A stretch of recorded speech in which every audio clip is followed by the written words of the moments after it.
नमस्कार।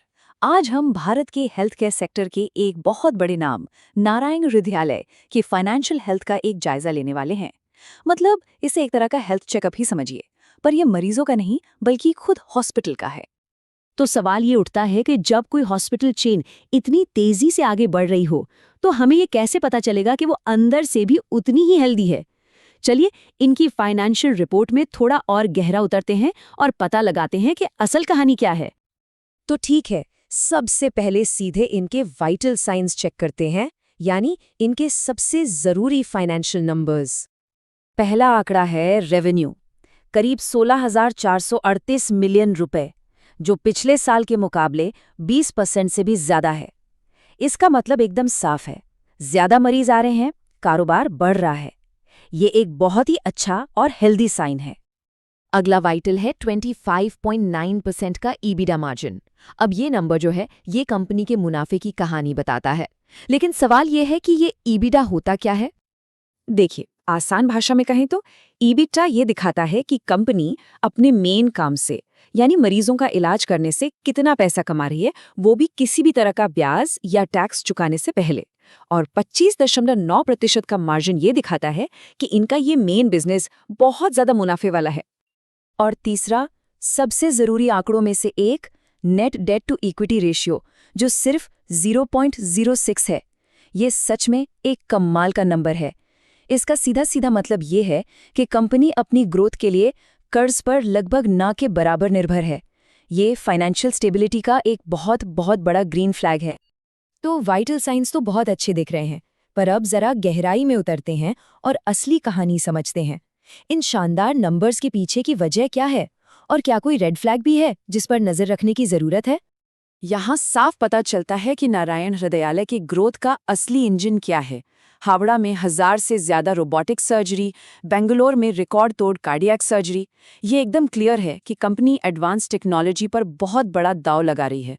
और हाँ, इस तरह की हाईटेक प्रक्रियाओं का मतलब होता है बेहतर मार्जिन, जो हमने अभी उनके ईबीडीए में देखा भी है। तो ये पैसा आ कहाँ से रहा है? जरा इस चार्ट को देखिए।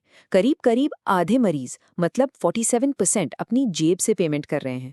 ये उनके बिजनेस मॉडल का एक बहुत ही अहम हिस्सा है, जो दिखाता है कि वो सीधे मरीजों के भरोसे पर कितना चलते हैं। लेकिन यहाँ एक बैलेंस्ड नजरिया रखना भी जरूरी है। एक तरफ तो एडवांस्ड सर्जरीज में जबरदस्त ग्रोथ है, जो एक बड़ा ग्रीन फ्लैग है। वहीं दूसरी तरफ कोलकाता जैसे बड़े बाजार में मरीजों की संख्या में 7% की गिरावट एक साफ रेड फ्लैग है।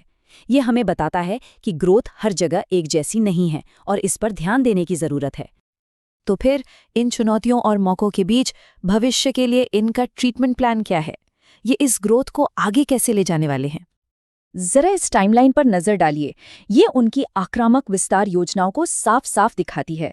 अगले कुछ सालों में बैंगलोर, कोलकाता, रायपुर, मतलब 1000 से ज्यादा नए बेड्स जोड़ने का प्लान है। ये भारत में अपनी पकड़ को और मजबूत करने के लिए एक बहुत बड़ा कमिटमेंट है। और बात सिर्फ भारत तक ही सीमित नहीं है। इन्होंने एक बहुत बड़ा इंटरनेशनल कदम भी उठाया है, यूके के प्रैक्टिस प्लस ग्रुप का अधिग्रहण। ये कंपनी के लिए ग्लोबल प्लेयर बनने की तरफ एक बहुत बड़ा और स्ट्रेटेजिक कदम है। वो सिर्फ बिल्डिंग्स या अस्पताल ही नहीं बना रहे, डिजिटल टेक्नोलॉजी में भी उनका इन्वेस्टमेंट जबरदस्त है। 3.5 मिलियन से ज्यादा ऐप इंस्टॉल्स और आईसीयू में एआई का इस्तेमाल। ये साफ है कि वो हेल्थ केयर के भविष्य के लिए भी पूरी तरह से तैयार हो रहे हैं। तो इस पूरे चेकअप के बाद हमारा फाइनल डायग्नोसिस क्या है? नारायण हृदयालय का भविष्य आखिर कैसा दिखता है? संक्षेप में कहें तो फाइनेंशियल हेल्थ बहुत मजबूत है, ग्रोथ का इंजन हाईटेक प्रोसीजर्स हैं और एक्सपेंशन के प्लान्स भी काफी एम्बिशियस हैं। सबसे बड़ी चुनौती क्या है?